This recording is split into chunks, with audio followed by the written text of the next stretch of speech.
ફોકસમાં છે અને તેના માટે હિન્ડાલ્કોમાં 4% પારની તેજી પણ છે અને હાલમાં જ કંપનીના પરિણામ આવ્યા હતા અને ત્યારબાદ તેજી આવી છે. તો તેજીના કારણોની વિગત સાથે જોડાયા છે ચાંદની શુક્લા. ચાંદની, જણાવો, હિન્ડાલ્કોમાં તેજીનું શું કારણ રહ્યું છે? જી, તમે જે રીતે જણાવ્યું કે નંબર્સ આપ્યા હતા અને પરંતુ જે મેનેજમેન્ટ કમેન્ટ્રી આવી છે એ ઘણી માર્કેટને પસંદ આવી છે.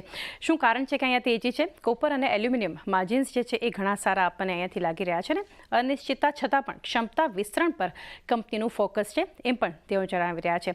સાથે જ કંપનીની કેપેક્સની યોજનામાં કોઈ જ ફેરફાર નથી એમ પણ એમણે જણાવ્યું છે અને FY26ની અગર વાત કરીએ તો અહીંયાથી વોલ્યુમ વધવાની પણ એક આશા કંપનીએ વ્યક્ત કરી છે. સાથે મેનેજમેન્ટનું કહેવું છે કે Q1 FY26થી એબિટા બોટમ આઉટ પણ થયા છે અને ફાઇનાન્શિયલ યર 30 સુધીની અગર વાત કરીએ 2030 સુધીની અગર વાત કરીએ તો એલ્યુમિનિયમ અને કોપરનો એબિટા 4 ગણો થવાની પણ એક આશા એમણે મેનેજમેન્ટે વ્યક્ત કરી છે. તો પરિણામ અને ત્યારબાદ જે મેનેજમેન્ટ દ્વારા ખાસી એક મજબૂત કમેન્ટ્રી આવી છે ત્યારબાદ આપણને એક પોઝિટિવ એક્શન હિન્ડાલ્કોમાં જોવા મળી રહ્યું છે. જી ચાંદની.